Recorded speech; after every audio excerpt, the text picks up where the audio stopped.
Welcome to Stone Cold Stros. I'm Brandon Strange with Charlie Palullo and Josh Jordan. Go follow both of them on X at Palullo and at Josh Jordan 975. On today's episode, the Astros finished the season with a series win, and I think we can all agree how impressive that is after having really nothing to play for, already having secured the silver boot. So what can we say? Mission accomplished. There's that whole other matter of missing the playoffs for the first time since 2016. We'll get into that and what will be the most intriguing Houston offseason since, I guess, the last one. Before all that, hit like on the video, subscribe to the channel, click the bell.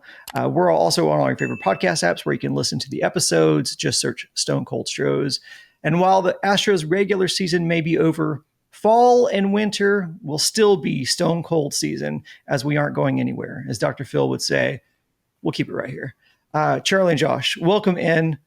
There's an expression that sometimes people just can't help themselves, and that was the final week of the regular season for Houston. Despite multiple opportunities to help themselves, they just couldn't. Finishing out the final road trip 3-3, and on the outside looking in the playoff brackets. There are obviously big picture implications, but we'd be remiss if we didn't at least give some thoughts on just the Angels series, not just that, but the final stretch in general.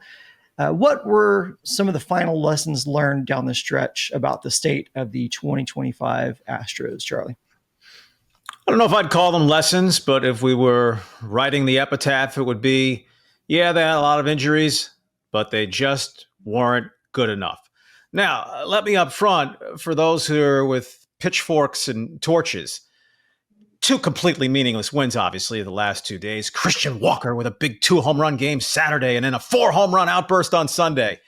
The season died with the road trip 1-3 when they lost to the Angels, when they had a 3-0 early lead and didn't score again. Their 82nd time this season, ticking over half the schedule, 82 games where they failed to score more than 3 runs.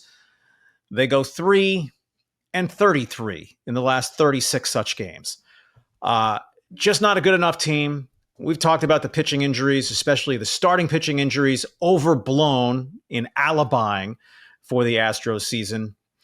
I want to dig in a little on Yordan Alvarez, right? The Sunday win and results that they made up a game and actually finished tied in the standings for the last wild card, immaterial. But they won 87 games. Last season, they won 88. The year before that, they won 90. And it was enough to eke out the division both years. So it's not as if they had this precipitous fall all the way to 87 wins.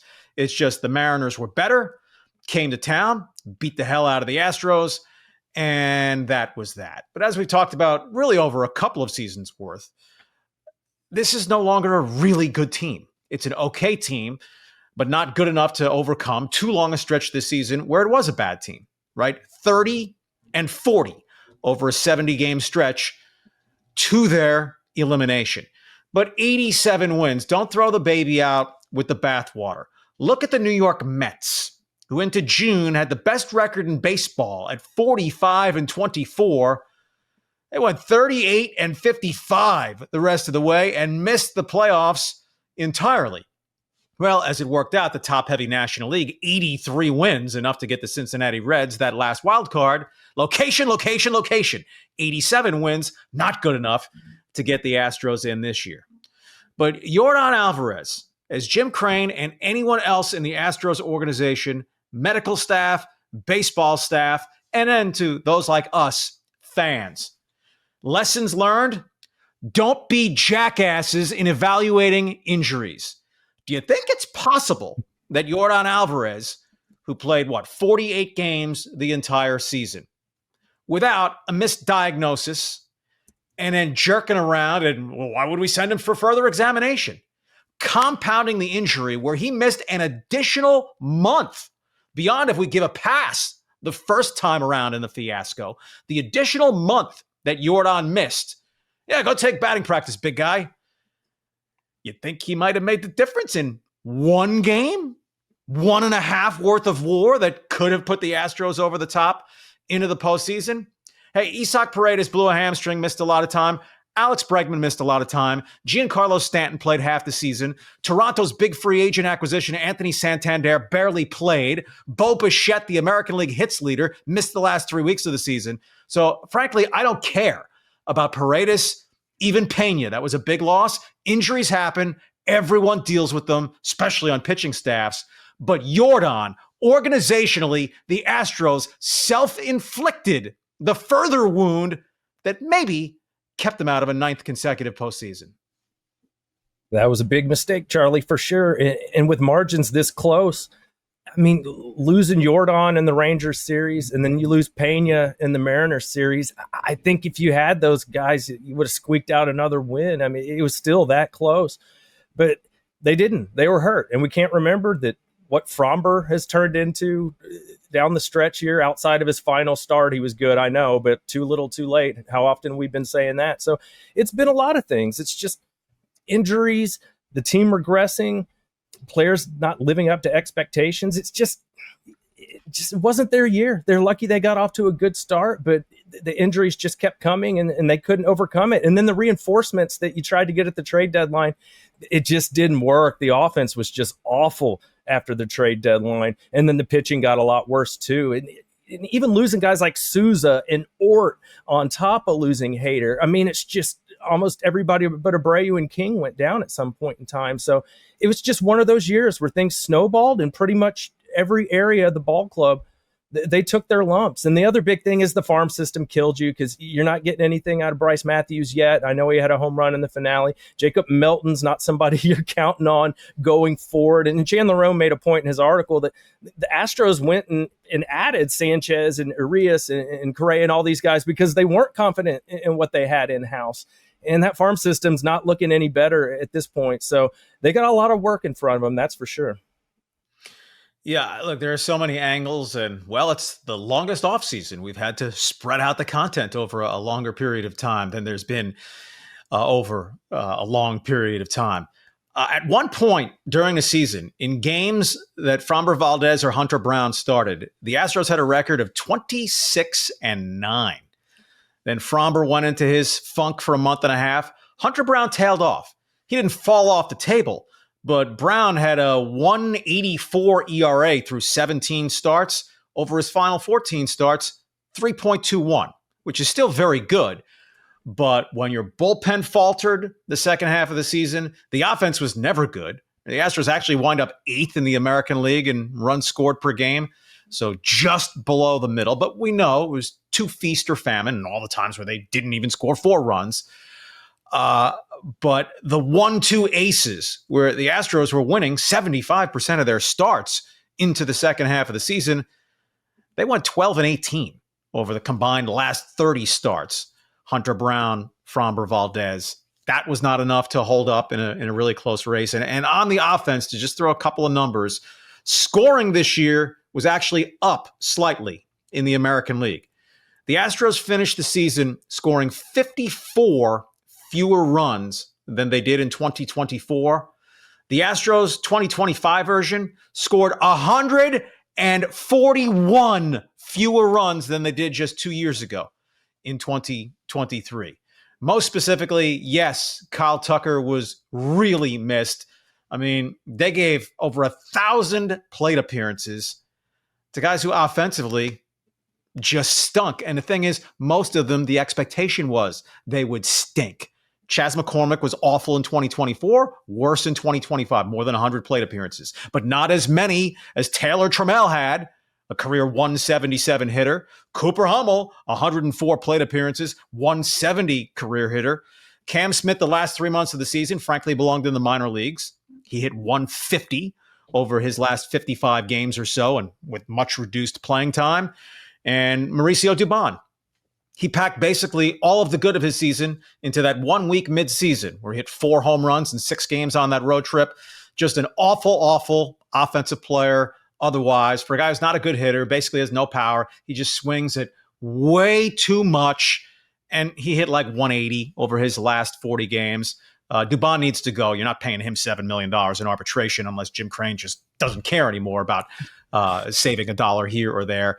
And just one more time, it's after the season, but still feels attached to the season. while on the swinging at everything, Yainer Diaz. And no fault at all with the Astros' fine broadcast team of Todd Callis, full disclosure, 35-year friend of mine, and Jeff Blum. But with that Texans-Titans offensive tour de force on, I just wanted to see what tone they took during the telecast, a completely devoid of meaning Astros game. And so Yainer Diaz pops his 20th home run, his 19th as a catcher. They did not note that Yainer joined the 2020 club, 20 home runs and 20 walks. He finished with 20 walks in well over 550 plate appearances. That's pathetic. His on-base percentage of .284 is pathetic. Yainer Diaz has shown no self-improvement or no coached-up improvement, however you want to parcel out the blame on that. Yainer Diaz as a rookie, 23 home runs in 355 at-bats. OPS well over 800. Second season, OPS 766. Third season, this season, OPS 701. Not good. If he doesn't get better, he should not be the Astros long-term catcher. ... Victor Caratini, free agent. Charlie, I want to circle back to what you first started talking about, which was the questions about the medical staff and their handling of injuries. Another insult to injury was in the final series of the season. Jake Myers suffering a second setback on his calf that left them even more shorthanded should they have even been able to play meaningful games in that final series. In general, I think the lessons are there that things absolutely must change if this season's to be anything more than a hiccup in the big picture. I know the disappointment and the wounds in the cases of some players, literal wounds, are still very fresh. A couple years from now, what do you think we'll be saying about this season? It'd be the year of all the injuries and the year that Carlos Correa returned to the Astros. I think those will be the big things we remember, and that we were really close, but we don't even talk about Luis Garcia blowing out his arm again. They were just so snake bit this year, and McCullers going on the IL, 4 or 5. They were just so snake bit. And with pitching, that stuff's going to happen. I know I'm looking at the rotation for next year, but as far as this year, yeah, Brandon, you're where you are because Jason Alexander was basically your third starter down the stretch, and everybody else was hurt, and you lost Hader. And that's another thing too. With Hader, I know he had a terrific year this year before he got injured, but if we're just looking at the big picture and that contract, first year he wasn't good. Second year when you needed him down the stretch, he just wasn't available. So it's interesting that Jim Crane, he doesn't like giving out these longer term deals to starting pitchers, but they rolled the dice on Hader, and as good as he's been, the value hasn't come through for you yet. Unless you basically have no budget limitations, Mets, Dodgers, Yankees types, spending $19 million per year for a closer is silly, and that has proven out over 2 years. As outstanding as Hader was before going down, the Astros, with Josh Hader through the first 100 games of the schedule, whatever, they lost one game that they led after 8 innings. The final 6 weeks, 2 months that Josh Hader was cooked, the Astros lost one game that they led after 8 innings. Just doesn't make all that much difference, especially as you're trying to balance payroll. They pay no one now on their starting rotation any money, except for Lance McCullers, on the hook one more year of $17 million there. Hunter Brown is going to get a bump in salary arbitration, but not be a big money guy. And then to jump on payroll issues, 3 years of $66 million for Correa is a problem. He was great the first 9 games. His last 42 games, his OPS was 712. It's 100 points lower than what Paredes was. Jose Altuve's final 41 games this season, his OPS 611. The dangerous passphrase, over the hill. Jose Altuve with 4 years, $100 million left on the contract. His wins above replacement this year was about a half. That's not a winning player. That is not a winning everyday starter. And let's throw in Altuve, 612 hits shy of 3,000. Unless the Astros are garbage at some point or some years over the next 4, I don't think Altuve is getting a 3,000 during this contract. He played too much this year. I can't say direct cause and effect. It resulted in him going down the drain, down the stretch, but I'm quite confident it didn't help that at 35 years old, even with the spotting him at DH about 50 times, he was an awful, awful player for a long, long stretch this season and wound up having the worst season since before Jose Altuve became a really good player. I'm talking going all the way back to 2013. That Altuve is going to get back to being great Jose Altuve at 36, 37. And now are we looking at their everyday second baseman again next year? Man, they have all kinds of stuff on their plate. Yes. And what I hope we're talking about in the big picture a couple of seasons from now is just how 2025 was just a hiccup. But it's very much on the table that this could be the first of a run of missing the playoffs. I hope not. But the cupboard being bare in the farm system, the misspent money, some of which falls off the books during this offseason, is obviously a hurdle for this team. The questionable roster construction, which you guys have touched on, and just all of the questions surrounding the medical staff and the efficacy thereof. We mentioned that this will be intriguing. This will be an intriguing offseason, to say the least, with guys up for arbitration. Questions not just acutely about the roster, but organization-wide that could and should be addressed. What do you guys think the team's top priorities will be, and maybe just as importantly, should be this offseason? Offensively, I really think you cross your fingers really hard that you get, say, 125 games out of Yordan Alvarez, 28 years old now, still should be in his hitting prime. And how much left field can he play going into next year? He played a little more than I thought he might before he sprained that ankle. Is the primary outfield going to spring training going to be Jake Myers in center, flanked by Cam Smith and Zach Cole? Better be crossing your fingers really hard. Cam Smith played like a minor leaguer the last 3 months. Now, he'll only turn 23 years old during spring training. Zach Cole, the raw power, the raw tools, really good. But as we mentioned last week, a .249 career hitter in the minor leagues, and he's already 25 years old. So this isn't some young phenom coming up. But I think more hope for him than Jacob Melton, who's shown nothing other than that he can run and catch the ball. In the batter's box, another guy in the minor leagues, in the major leagues, has looked hopelessly overmatched. A Cole, Myers, Smith outfield, if Altuve is going to be in the infield. Nevertheless, I think it's about the starting pitching.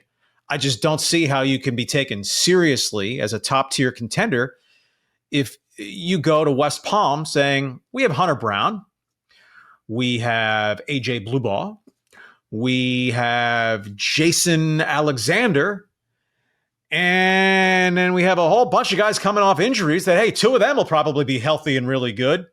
Spencer Arrighetti, you hope so, right? It was elbow inflammation. We haven't heard he needs surgery yet.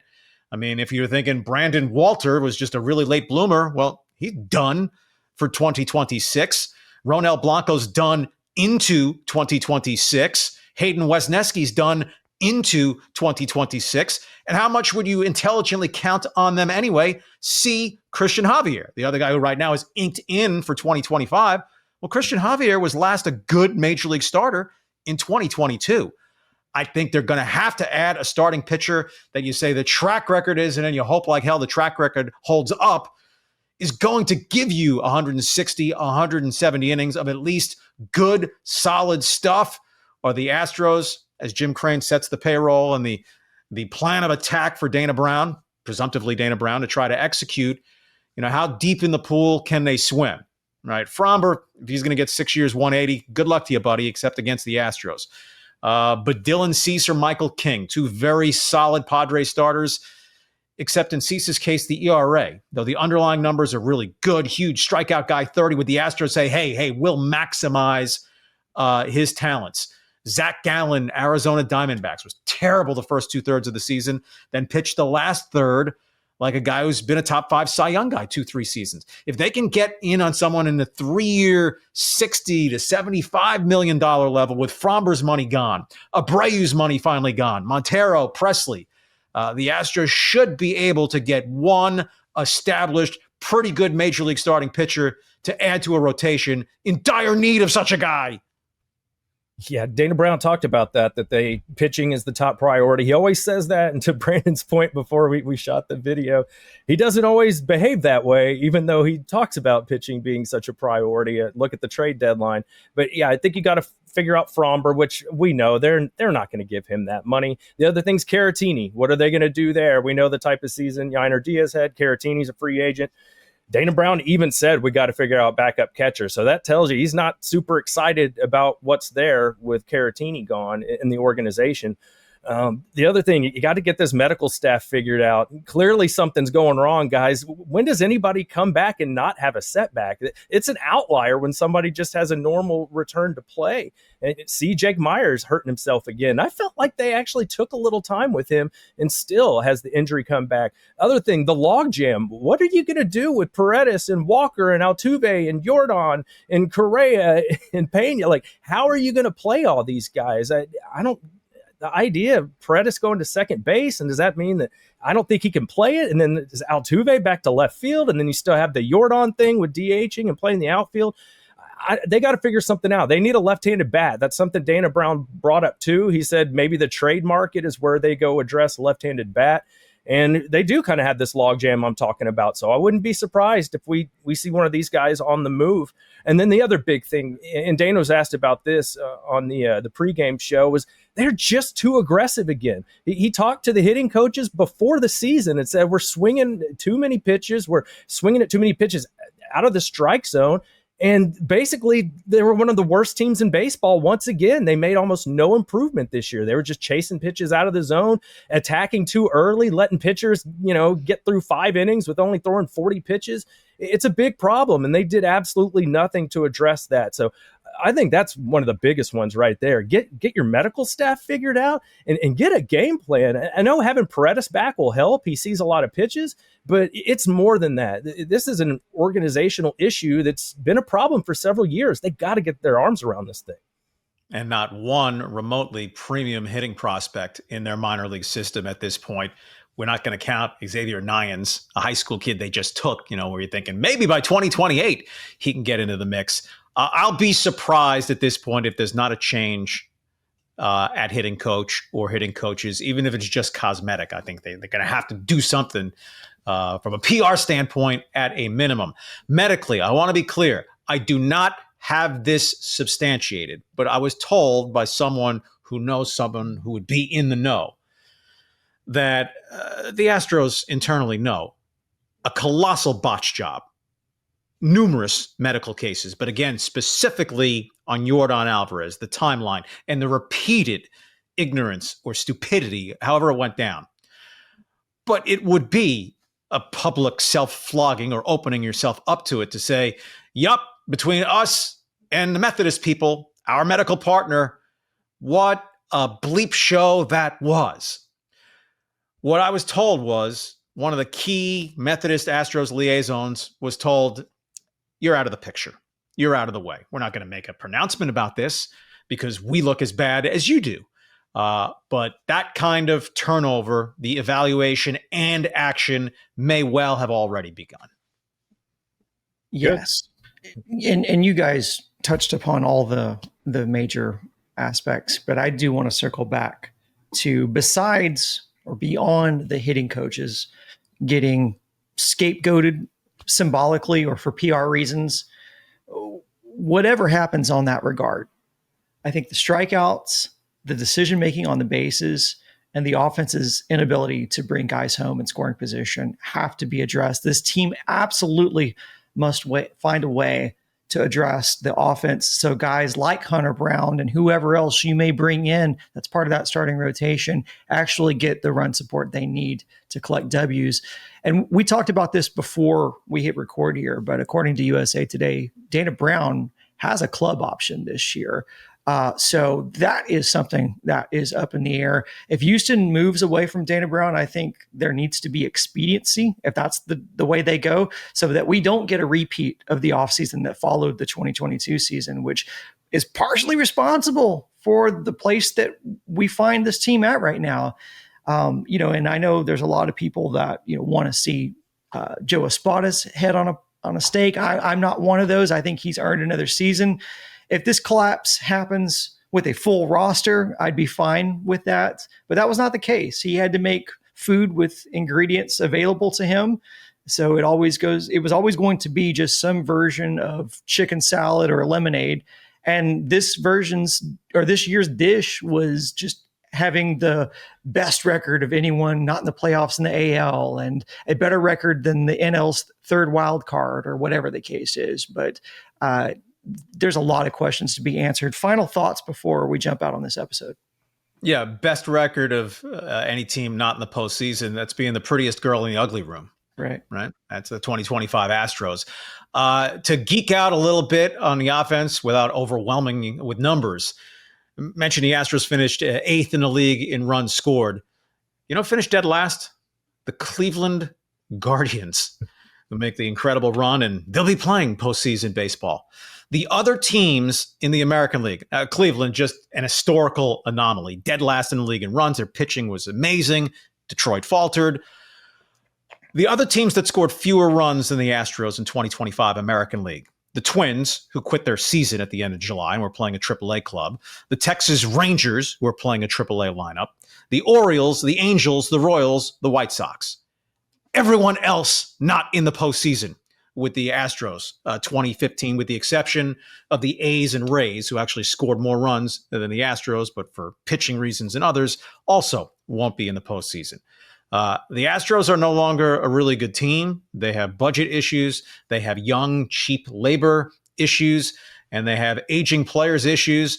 And we went all the way through this without saying Christian Walker issue.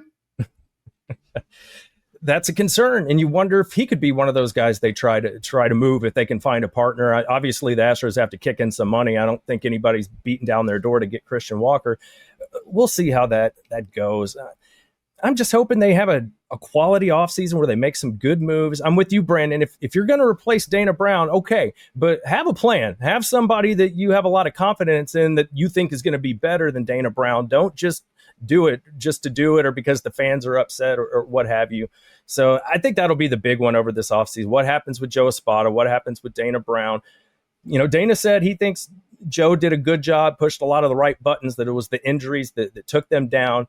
And if he's right, there may be something to it, because we haven't seen this Astros lineup with the healthy Jordan and Pena and Correa and Jake Myers and all the guys they have now. They haven't had any time of the season where all those guys were healthy at the same time. And I get it, injuries happen in baseball, but you'd at least like to get a couple weeks where you have all your starters playing together. And I get it, Correa came later in the year, but that is at least maybe a silver lining looking forward, that if we can get all these guys actually healthy and playing together, and let's hope maybe a little bit that nagging foot issue is why Altuve's production has fallen off. Maybe if he's healthier next year, we'll see a better version of Altuve.